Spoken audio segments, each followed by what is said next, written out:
Haleluya. Halo Bapak Ibu, saudara-saudari terkasih dalam Tuhan Yesus Kristus. Kiranya damai sejahtera Allah yang melampaui segala akal, memelihara hati dan pikiran kita semua dalam Kristus Yesus, Tuhan kita. Tema tahunan gereja kita adalah tubuh Kristus yang hidup dan bertumbuh. Dan karakteristik ciri-ciri tubuh Kristus yang hidup dan bertumbuh adalah penuh dengan Roh Kudus. Dalam pembahasan sebelumnya kita sudah belajar bahwa dalam Kejadian 6 ayat ketiga, setelah manusia jatuh dalam dosa, manusia itu daging adanya, sehingga Roh Allah tidak bisa tinggal lagi dalam manusia. Tetapi karena kasih Allah yang begitu besar bagi mereka yang menerimanya sebagai Tuhan dan Juru Selamat, Allah mau memberikan kembali Roh-Nya, Roh Kudus-Nya untuk diam bersama-sama dalam manusia.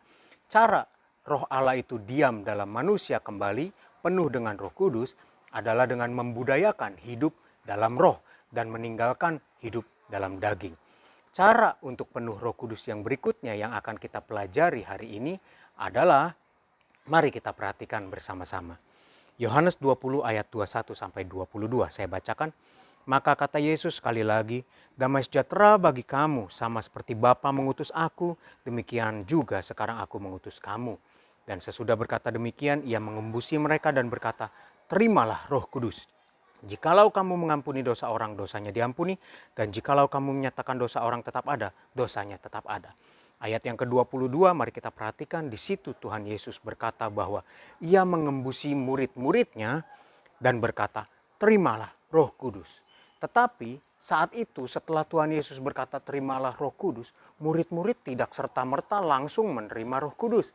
Tetapi ada beberapa saat kemudian sampai di dalam Kisah Rasul pasal yang kedua, baru di situ murid-murid menerima Roh Kudus. Ada tenggang waktu di mana setelah Tuhan Yesus berkata terimalah Roh Kudus, murid-murid belum menerimanya sampai di Kisah Para Rasul 2. Bagaimana murid-murid bisa menerimanya di Kisah Rasul pasal yang kedua? Mari kita melihat di dalam Lukas pasal yang ke-11 ayat 9 sampai ke-13.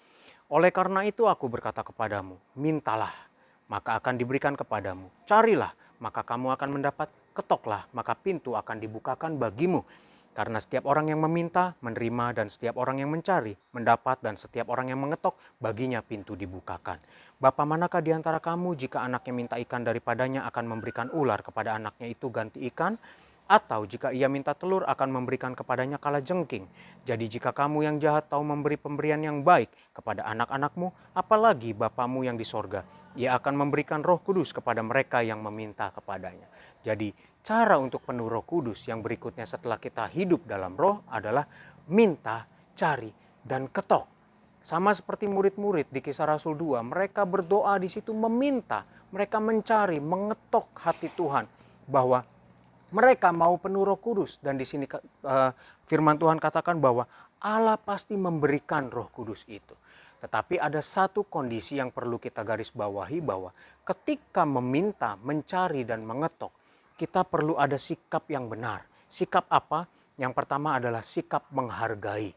Menghargai bahwa ketika Tuhan memberikan, kita harus menjaganya dengan tanggung jawab.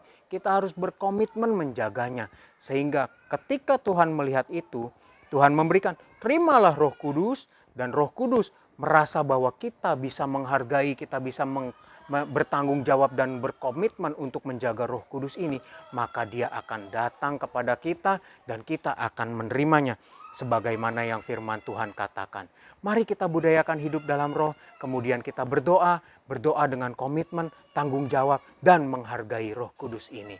Tuhan akan menolong memberikan Roh Kudusnya bagi kita semua. Mari sama-sama kita berdoa. Haleluya, Tuhan Yesus yang luar biasa, yang baik. Terima kasih Tuhan, karena kasih-Mu Tuhan, maka Engkau katakan kepada kami, mintalah, carilah, ketoklah, maka kami akan diberikan Roh Kudus.